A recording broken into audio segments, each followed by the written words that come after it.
السلام علیک یا سیدی یا رسول اللہ وعلی آلک واصحابک یا شفیع المذنبین۔ کچھ دنوں سے انتہائی کرب میں مبتلا ہوں۔ یہ ہم اہل سنت کو ہو کیا رہا ہے؟ انتہائی گندی اور غلیظ زبان اپنے موقف کے مخالفوں کے بارے میں استعمال کی جا رہی ہے، حالانکہ مومن کون ہوتا ہے؟ کہ نبی کریم علیہ السلام کی تعلیمات سامنے رہنی چاہیے۔ مومن لعن طعن کرنے والا نہیں ہوتا، برا بھلا کہنے والا نہیں ہوتا، گالیاں دینے والا نہیں ہوتا۔ تو مومنوں کو چاہیے کہ اپنی زبانیں سنبھال کے رکھیں، اور مومن جو ہے دوسرے مسلمان کو کتنا ہی گناہگار کیوں نہ ہو، اس کو حقیر نہیں سمجھتا اور اپنے آپ کو بڑا نہیں سمجھتا۔ میرے بیٹے یاد رکھنا، ہم بڑے اس دن بنیں گے جس دن اللہ کریم ہمیں بخش دے گا۔ دینی مسائل ہیں، ان مسائل میں ہمیشہ سے علماء میں اختلاف چلا آ رہا ہے، لیکن وہ شائستگی سے اختلاف کرتے تھے، دلائل سے بیان کرتے تھے، لوگ سنتے بھی تھے، جس کی دلیل انہیں اچھی لگتی تھی اس دلیل کو فالو کر لیتے تھے۔ پچھلے چند دنوں سے، چند مہینوں سے کچھ مسائل میں بڑی شدت اختیار کی جا رہی ہے۔ ایک مسئلہ ہے حضرت جناب ابو طالب کے ایمان کا۔ ہمارے اہل سنت کے علماء دونوں طرف گئے ہیں، کچھ نے ان کے ایمان کا قول کیا ہے، کچھ نے سکوت اختیار کیا ہے، لیکن ان کے احترام میں کوئی کمی نہیں، حضرت اور جناب کے الفاظ سے انہیں یاد کرتے ہیں۔ لیکن مسئلہ یہ بنا کہ یہ کہنا شروع کر دیا گیا کہ جو لوگ ان کے ایمان کے قائل نہیں ہیں وہ حرامی ہیں، اور ادھر سے بھی کہنا شروع کر دیا گیا جو ایمان کا قائل ہے وہ حرامی ہے۔ تو شدت تو دونوں طرف سے آئی نا۔ تو یہ تو فری مسئلہ ہے، کوئی قطعی مسئلہ تو نہیں۔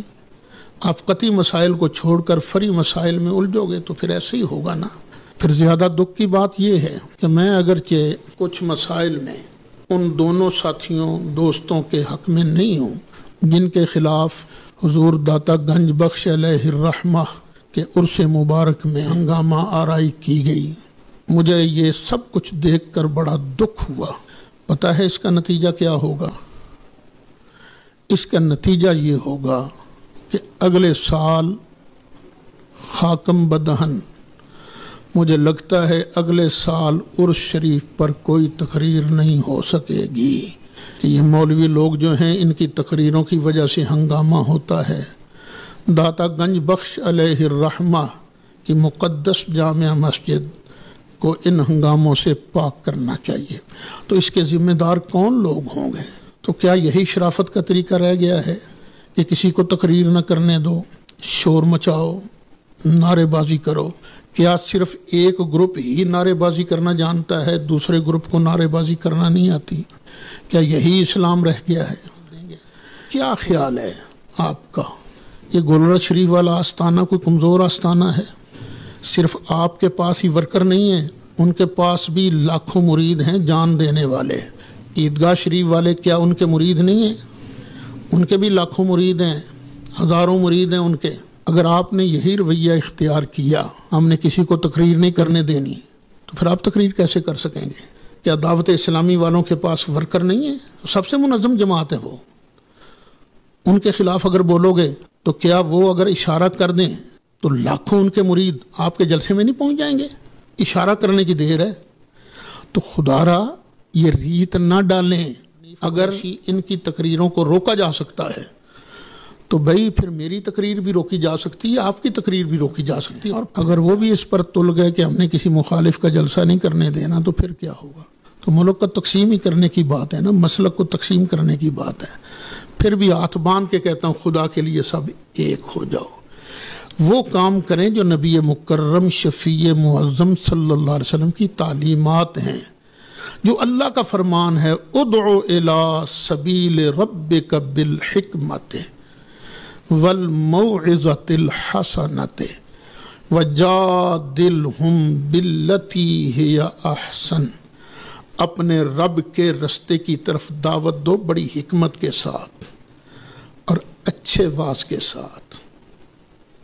اچھے واز، اگر لڑنا بھی پڑے، جدال بھی کرنا پڑے تو اس طریقے سے جدال کرو جو احسن ہو۔ وجادلہم باللتی ہی احسن، زبان میٹھی استعمال کرو اور قرآن پاک بیان کرو۔ قرآن کا دامن چھوٹتا جا رہا ہے، کہیں ایسے نہ ہو وقال الرسول یا رب ان قوم اتخذوا ھذا القرآن مہجورا، کہ رسول قیامت کے دن شکایت لگائیں گے صلی اللہ علیہ وسلم، اے میرے پروردگار، میری اس قوم نے قرآن کو چھوڑ دیا تھا، کہیں ہم ان لوگوں میں شامل نہ ہو جائیں۔ میرے بچوں، یہ قرآن یہودیوں کے لیے بھی آیا ہے کہ وہ بھی اس سے نصیحت حاصل کریں، عیسائیوں کے لیے بھی آیا ہے کہ وہ اس سے نصیحت حاصل کریں، لیکن جو لوگ قرآن کو قبول کر چکے ہیں، لا الہ الا اللہ محمد